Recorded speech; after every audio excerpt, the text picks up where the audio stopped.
Hello again and welcome back to English Today. This is DVD 14 and the second DVD of your upper intermediate level. And in this DVD, we'll begin with another 2 episodes of our story, That's Life, and then our special TV programs. Our cinema expert will be talking about the film Casablanca. And then in our travel section, we'll be talking about ethical travel. Then, in the grammar section, we'll learn more about phrasal verbs, those difficult verbs followed by prepositions. We'll also study the second conditional, and we'll look at some useful language for socializing, okay? So have fun.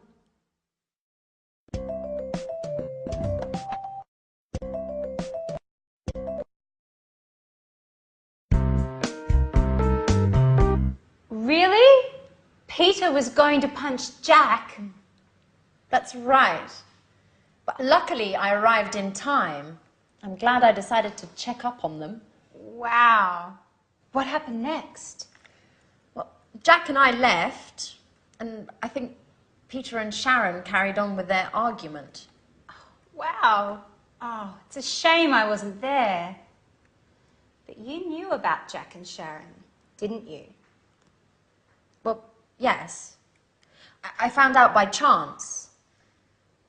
I came across a photo of them together while I was cleaning one day. Wow. What an incredible story. Could you stop saying wow? This isn't a film. If it were a film, there would be a happy ending. Well, to tell you the truth, I think this is more exciting than The Bold and the Beautiful. What's going to happen now? I have no idea. If Sharon doesn't go to Japan, I think she and Jack will probably get back together. And how are you getting on? If I were you, I would forget Jack. Oh, don't worry about me. I'll get over him. Good girl. If I were you, I would look after myself. There are other fish in the sea, and you are such a great catch. Thank you, Alice. But to tell you the truth, I'm looking forward to not having a man in my life for a while. Don't say that. I know you're hurt, but what would you do if you met a nice, handsome young man who, by the way, loved cleaning as much as you do? Well, if he loved cleaning as much as I do, I wouldn't let him go. But, you know, men like that are pretty rare. Anyway, getting back to Jack and Sharon, how do you think it will end? Don't worry about that. I'll send you a letter with all the details. And I'm going to miss you, you know. Me too. But I'm happy that you're going to work with your father. It's great that he wants you to come up with the stories for his films. It's what you really wanted, after all. It's true. It's been such a long time since I got on so well with him. And of course, I can't wait to get on with the new film. I'm so excited about it all. Another star in the family. Miss Dubois conquers Hollywood. Actors and actresses doing their best to impress her. No one can keep up with her. Especially because Mars is in line with Scorpio. And what are you going to do now, Anne? Well, the first thing I'll do is look for a new flatmate so I can carry on living in this apartment. You know how expensive it is. If I had the money, I would live here on my own. But you're not alone. There's Jack. And how long do you think he'll stay here? As soon as Peter leaves, he'll only be looking after Sharon and her apartment.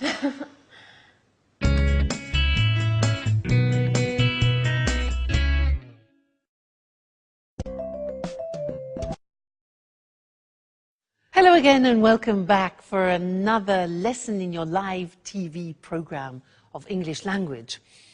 I want to look more closely at the dialogue that they just had because they are using some very interesting verbs called phrasal verbs. Now, a phrasal verb, let me give you an example. I'm glad I decided to check up on them. Now, this is a verb with some prepositions.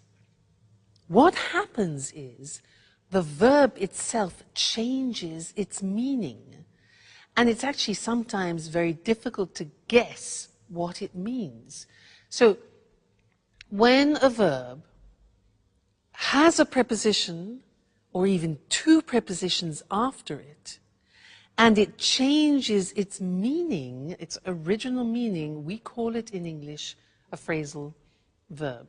So what I want to do with you now is to use the board and also the examples that there were in the dialogue, and we'll see that there are two groups. In fact, the screen will be divided into two groups.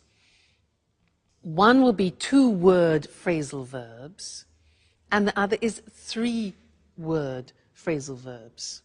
Let me explain a little bit better. For example, Anne said, the example before, I'm glad I decided to check up on them. You see that? To check up on them. Check with two prepositions. Now, this verb, to check up on them, means to look at something more closely, to examine something more in depth. All right, so that is the new meaning. Anne then said, I think Peter and Sharon carried on with their argument. Now, carry usually means this, you pick something up and you carry it. If you add prepositions, so the example here is to carry on, it changes meaning, and carry on here means to continue. So, I think Peter and Sharon carried on with their argument means to continue their argument. All right? So, let's carry on. Then Anne said, I found out by chance. Found out, that becomes the meaning of discover. I discovered something. Okay, so find out. Next one. She said, I came across a photo. Now, came across. Very difficult to understand what that means. Because in this context, to come across, it means to find something or to find someone by chance.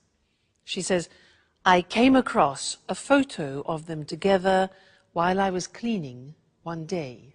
Okay, you see, they're not easy, quite complicated. Anne then said, I think she and Jack will get back together. So, look at that. That is a three-word phrasal verb. There are two prepositions, to get back together, and that means to become a couple again, okay, to reconcile, get back together. Then Anne said, oh, don't worry, I'll get over him. Interesting. Impossible to guess the meaning. Get over means to forget about. I'll get over him means I'll forget him. All right? Alice says, if I were you, I would look after myself. Look at that one. Look after, again, difficult to imagine. It means to take care of. Take care of yourself. So, if I were you, I would look after myself. Good. Next one, there are two more. It's been a long time since I got on so well. Now, to get on with means to have smooth relations with a person. It means that the relationship is going well without problems. To get on with. And the last one, Anne says, I'm looking forward to not having a man in my life. Again, look at that. To look forward to. Again, very interesting. This has two prepositions, look forward to, and it means that you think of an event in the future with pleasure. I could say to you, I look forward to seeing you again in the next lesson. All right, so these are the phrasal verbs, very difficult. People hate them. And they say, well, why don't you use easier verbs in English? Well, they come from Anglo-Saxon, and because we use them very often, I'm afraid you have to get familiar with them. All right? So we'll keep practicing, and I'll see you again. I look forward to seeing you again in the next lesson. Okay? Bye.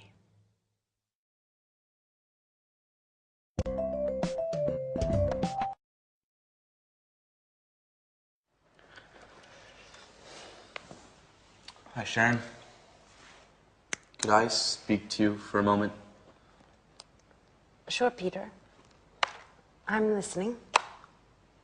You know, I thought a lot about what you told me. Well, I have to admit you're right. I haven't been paying very much attention to you. I won't be angry if you don't want to stay with me. Oh, Peter. Don't worry about me. Just look forward to your musical. It's your big break, isn't it? If you weren't so committed, you wouldn't be the man for the job now, would you? You're a star, right? Yes, I know. It just isn't easy imagining Japan without you. It won't be easy for me either. But I'm sure it's the right decision for both of us. I hope so. If I were rich and famous already, I'd send along my private jet so you could visit me on weekends. Yeah, right. The petrol alone would cost you your fortune. Who cares? I'd be rich. So, while I wait for you to bring your career off and become rich, I might come visit you. Maybe with Anne. But if you're famous, you'll forget all about me. You'd let it go to your head and wouldn't have time to take care of me. I couldn't keep up with all those beautiful young actresses. How could I forget you, Sharon? By the way, would you mind me taking that beautiful photo of you along to Japan with me? The one hanging in the living room. It'll help me when I'm missing you. Especially in the beginning. Of course, Peter. Take it. I'll be happy to give it to you. Thank you. Well, I have to get on with packing. One last thing. If we were to meet in a few years, in two apartments close to each other, you with your new boyfriend, would you pretend not to know me like you did with Jack? Why do you ask me that? I don't know. Just curious. I guess it would be fun to meet you somewhere else and have a little secret between us two.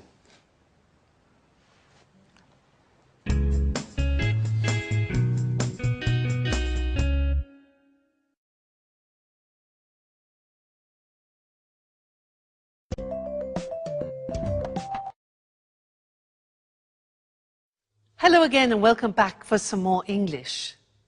Did you hear Peter say to Sharon, if I were rich and famous, I would send along my private jet so she could visit him at weekends?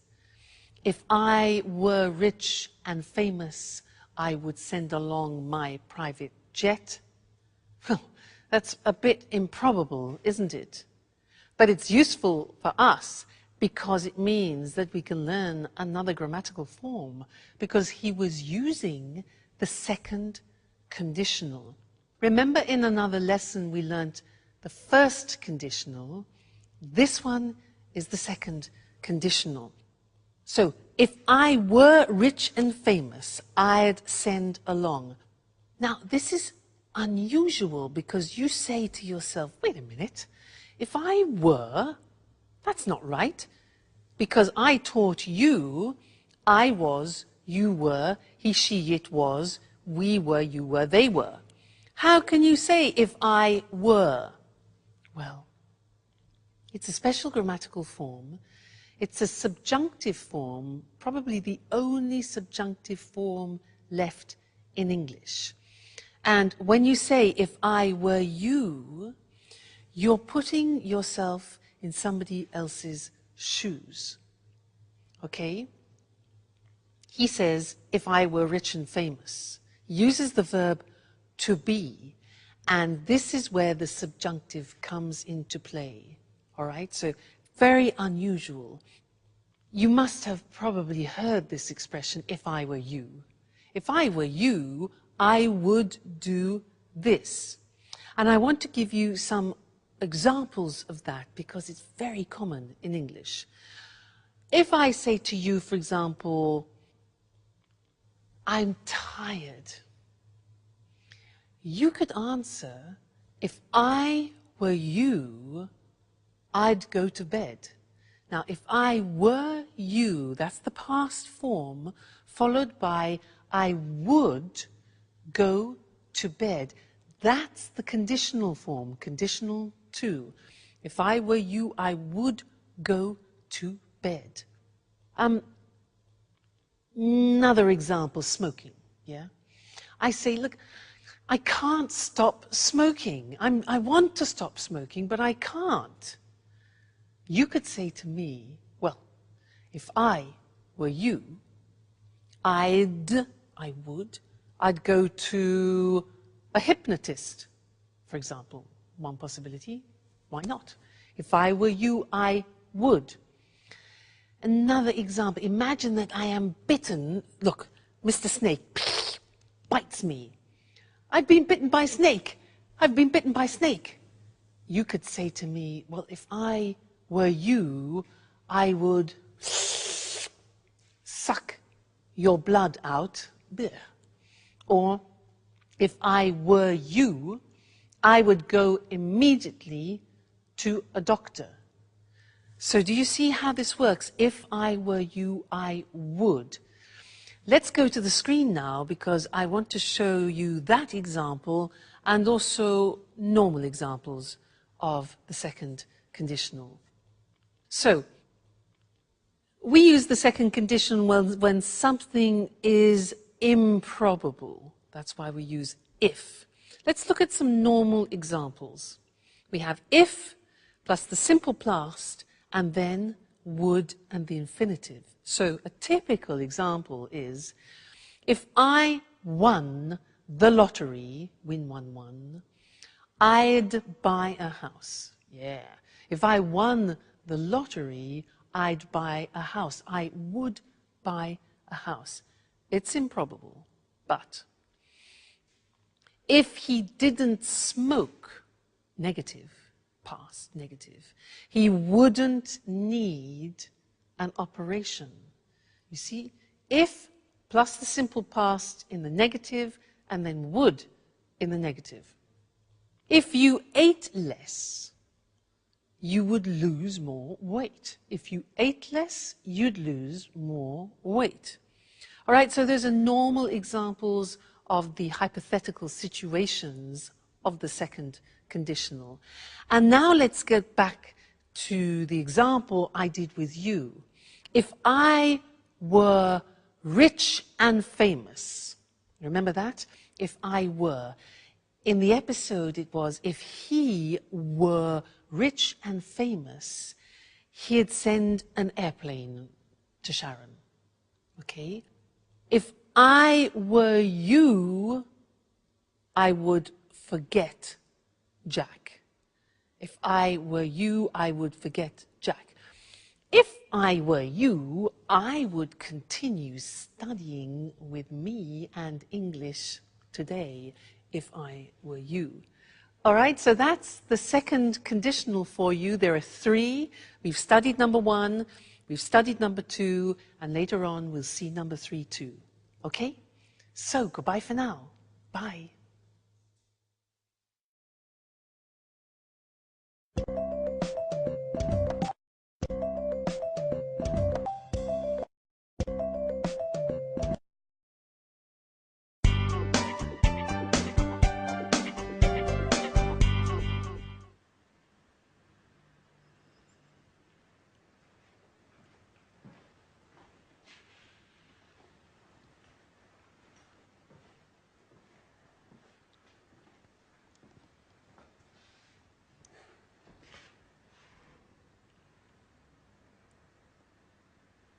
So it's just you and me, isn't it, Anne? Well, really, it's just me, all alone. Are you still angry? No, I was just joking. Of course, it'll be difficult to forget a man like you. You're just pulling my leg now, aren't you, Anne? I wanted to say, if it had been a different time in my life, or if there weren't Sharon, maybe we would, or rather, maybe we could. Too many ifs, Jack. Anyway, I'm happy for both you and Sharon. Really. You know, I adore love stories with happy endings. Hey, don't jump to conclusions. Sharon just left Peter. Okay. Let things take their natural course. You know, as Alice would say if she were here. I really miss her craziness. And her jokes. The house just isn't the same without her. That's true. She always had something to say.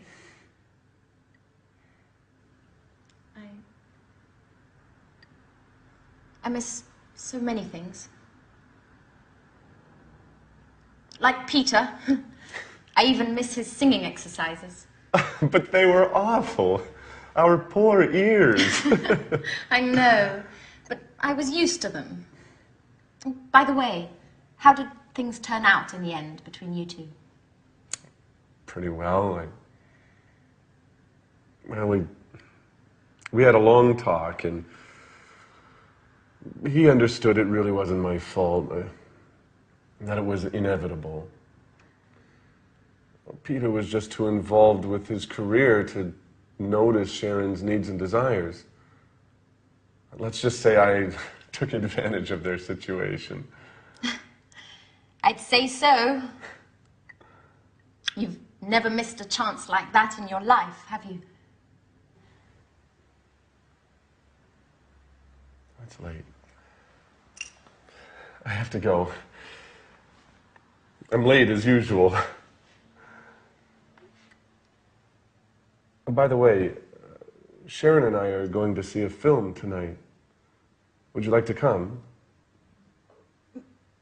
Thanks for the invitation, Jack. But I'd prefer to stay home. Anyway, a possible new flatmate is coming to take a look at the apartment, and well, his name's Nick. Well, actually, I've got to get things tidied up. That's right. Cleanliness is next to godliness, huh? Don't work too hard, Anne. Perhaps Nick is less tidy than Alice and I put together. Oh, no. I lost the battle with you two, but it's time to put an end to all this chaos. I'll ask him all the right questions, but if I get the feeling he doesn't like cleaning, I won't let him in the door.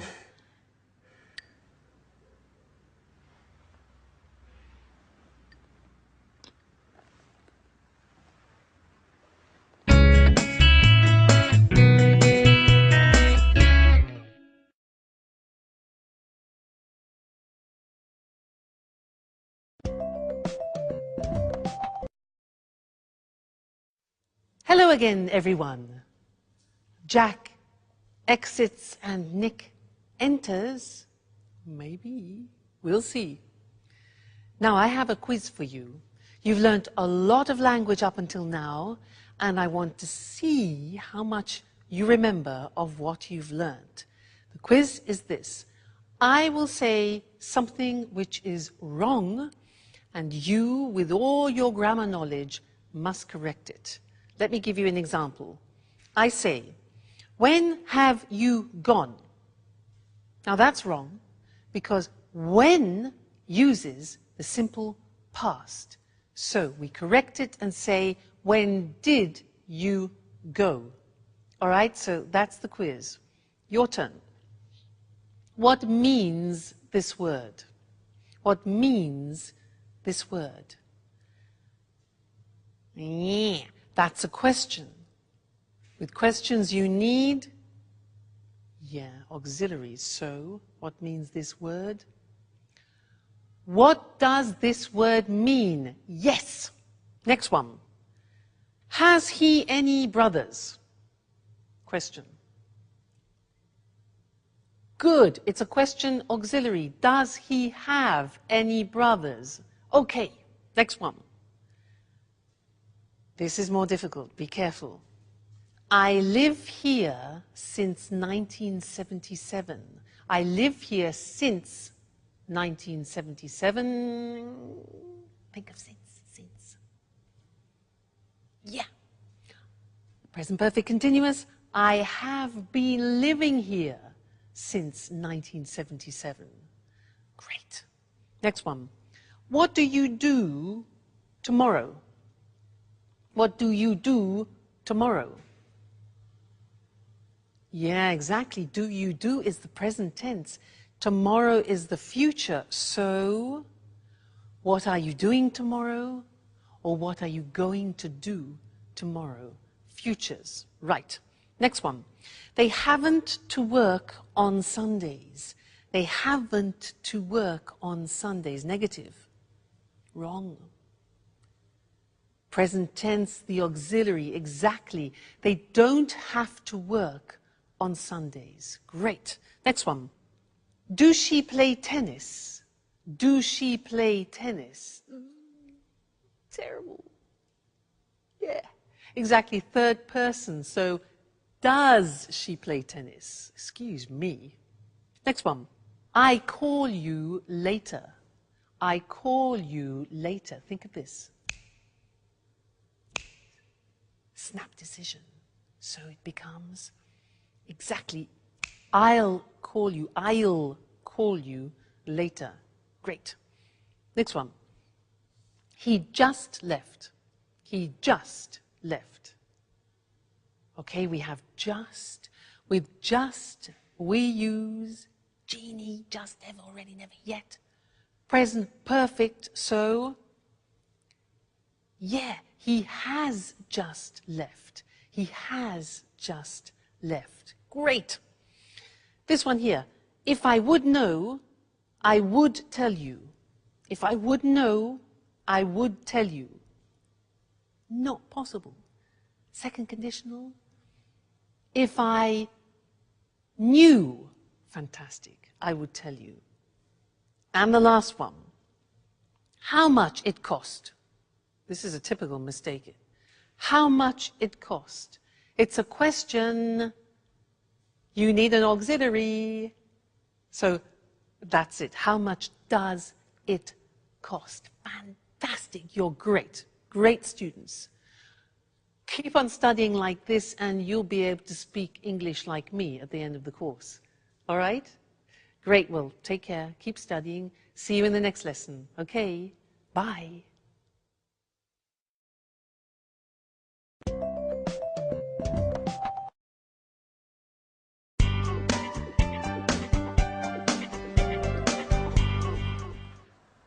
Good evening. My name's Nick. How do you do? How do you do, Nick? My name's Anne. It's a pleasure to meet you. The pleasure's all mine. So this is the apartment. It's very beautiful. And so clean and tidy. I love cleanliness. I'd even say that I'm a maniac for cleaning. Really? Well, yes. My friends give me a hard time. They say that I'm the mommy of the group. Is that so? My friends say the same thing about me. Well, there's another thing, Anne. To tell you the truth, it's a little embarrassing. I have another hobby which I adore. What would that be? Well, I just adore cooking. In fact, could I take a look at the kitchen? Are you okay, Anne? What? The kitchen. Do you think you could show me the kitchen? Oh, I'm sorry. It's just that, well, I love cooking. Fantastic. That way we can experiment and try out new dishes together, okay? So, where is it? Right. The kitchen is in there.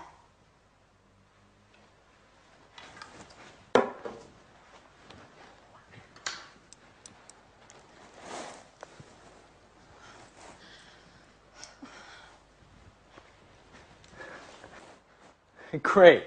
Roomy, well lit, and tidy, just as I like it.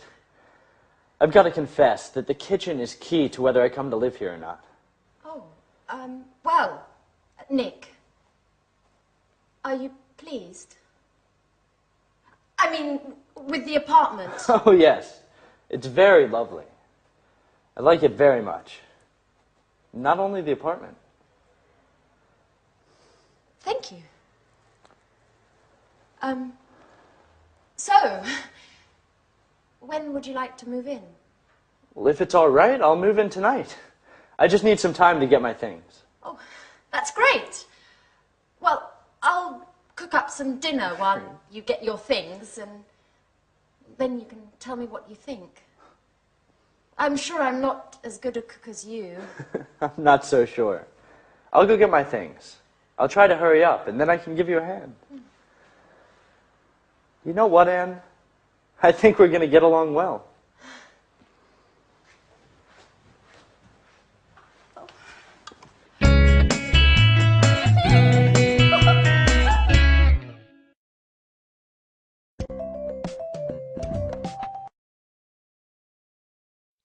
So Anne and Nick cleaned happily ever after. Now, in the last episodes, we have seen lives changing, we've seen people saying goodbye, and I want to look at that language that we use when we say farewell. Farewell in English is a word which means stay well in the future. So let's look at some of the language we can use. We heard, I'm sorry to see you go, and also, I'm going to miss you. I'm going to miss you. Hope to see you again soon is something we very often use. Hope to see you again soon, okay? Call me from time to time. Call me from time to time is a nice one. Another really nice expression in English is let's keep in touch. Let's keep in touch, all right, so that you continue having a contact with that person. Let's keep in touch. Let me know how you're doing. Let me know how you're doing, okay? Then saying goodbye to people, some examples are all the best. All the best for your new job, for example, to Peter. Good luck with your new job. Another very common expression, good luck with your new job. See you soon. See you soon. Yes, like an imperative there. Take care. That's really very nice. It means look after yourself. Look after yourself or take care. Then safe journey. Now that's when people are leaving by car or by plane or by train. Safe journey. And you're wishing that they have no problems. Then goodbye or more informally, bye. Cheers, which is something that we use a lot in England, and we also use it when you're drinking with someone. Cheers, also for goodbye. Cheers. And we also use the Italian form ciao. So, bye, cheers, and ciao until our next lesson, where we'll be doing some more English language. Ciao.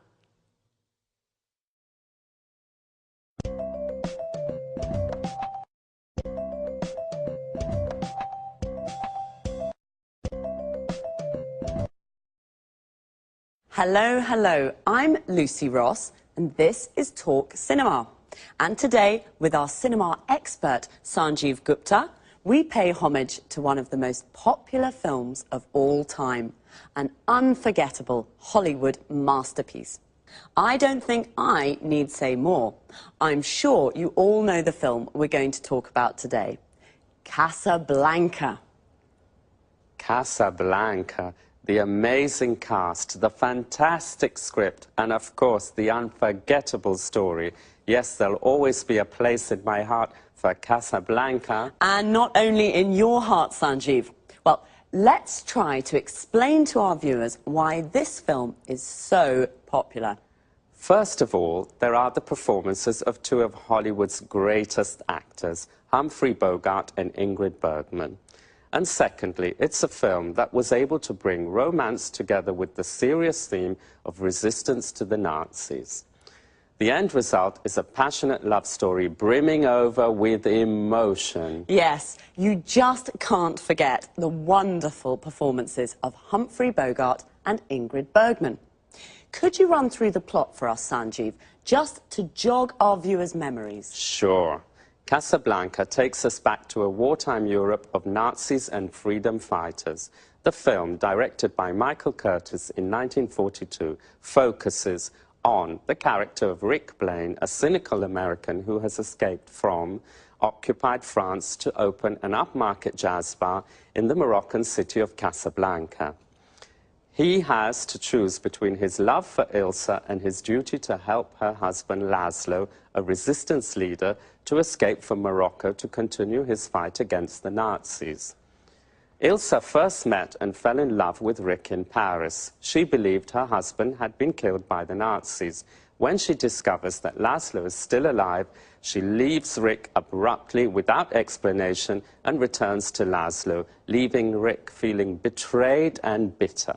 In the end, Rick sacrifices his love and helps Laszlo and Ilsa to escape to Lisbon. Wow, that's it, yes. Who can forget Rick's famous line to Ilsa as she gets on the plane at the end of the film? "We'll always have Paris." That's true.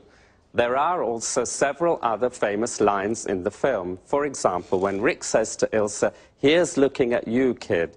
Or when Ilsa says to Sam, the piano player, "Play it, Sam, play." Wait a minute, what's the name of that song? Oh yes, I remember. As time goes by, I've sung it so many times. But tell us, am I correct in thinking the film won an Oscar? 3 Oscars for Best Picture, Best Director and Best Screenplay. It was a big hit in 1942 and has been ever since. Casablanca represents Hollywood at its best.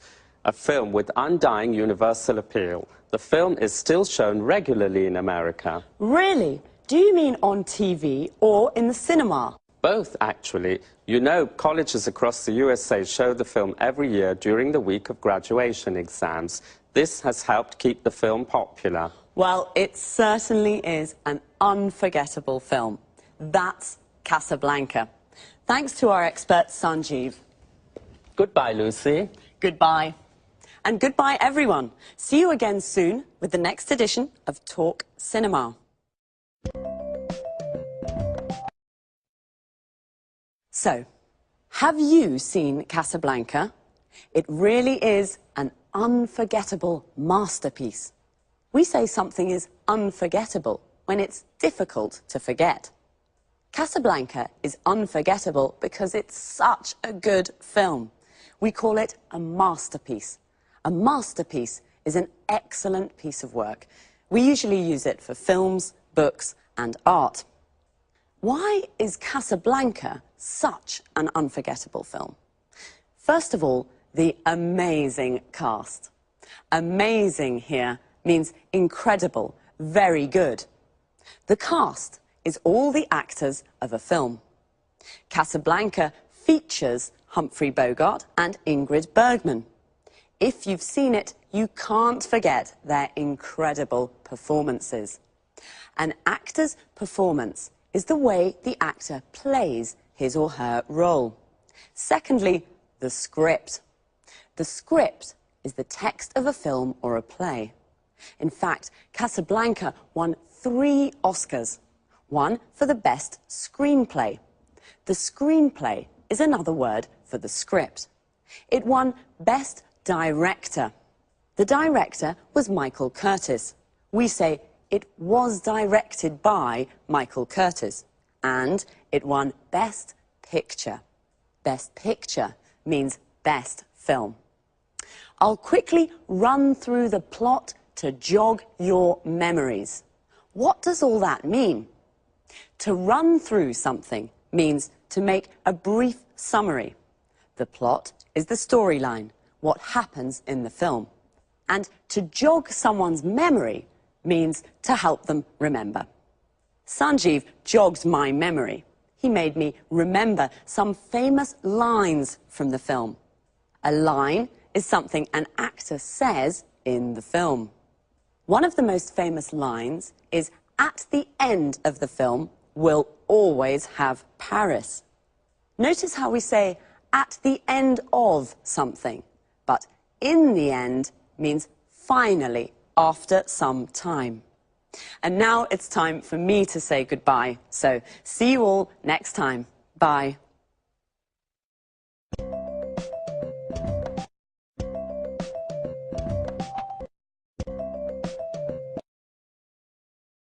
Good morning and welcome to this week's edition of the Travel Programme. In the studio with me, as always, is Christine Oteng, our travel expert. Good morning, Lucy, and hello to everyone. Are you dreaming of your next holiday? You can't wait to get away from it all. Thinking of going to an exotic, tropical destination? Well, let's have a look at some suggestions that will make your travels more rewarding and help local people too. So, over to you, Christine. Thanks, Lucy. Well, the golden rule for a true traveller is to respect the culture and environment of the country you're visiting. This is why I want to talk today about ethical travel. I'm not talking here about a weekend in Paris or a week on a Greek island, but more about tourism to more distant locations in poor, developing countries. Ethical travel is all about what to do when you're on holiday in one of these countries. Can you give an example? Sure. To start with, before you leave home, try to choose a travel company that gives part of its profits to a fund that supports local community projects. You know, with traditional tourism, only a very small percentage of the income generated by visitors actually goes to local people. Most of the money that tourists spend goes to multinational companies. Usually, these companies take their profits out of the country and do very little to help local communities and the local environment. You're right. The tourist industry can be a very cutthroat business. So, do you have any other suggestions on how we can travel ethically? Sure. Choose a resort that is built with local materials in the local style, or stay in local family-run hotels. Shop and eat where local people do. Use public transport and try to learn a few words of the language before you leave home. The only way to really get to know a country is to get in touch with local people. So, it can be useful to read up on the place you're going to visit and its culture before you leave home. Of course, tourists usually see the local culture as something colourful and exotic without really understanding it very well. It's important, though, to learn about local traditions and to respect them. Do this and your holiday will be a much more rewarding experience. One more thing. Do remember to always ask before taking photos. And what about shopping? Is this against the concept of ethical travel? Absolutely not. Shopping's always fun, but do use your head when shopping. I mean, try to buy souvenirs from local markets and always pay a fair price for goods. Bargaining's fine, but don't beat the locals down too much. One important thing, never buy souvenirs made from endangered species. This is illegal and damages the local ecosystem.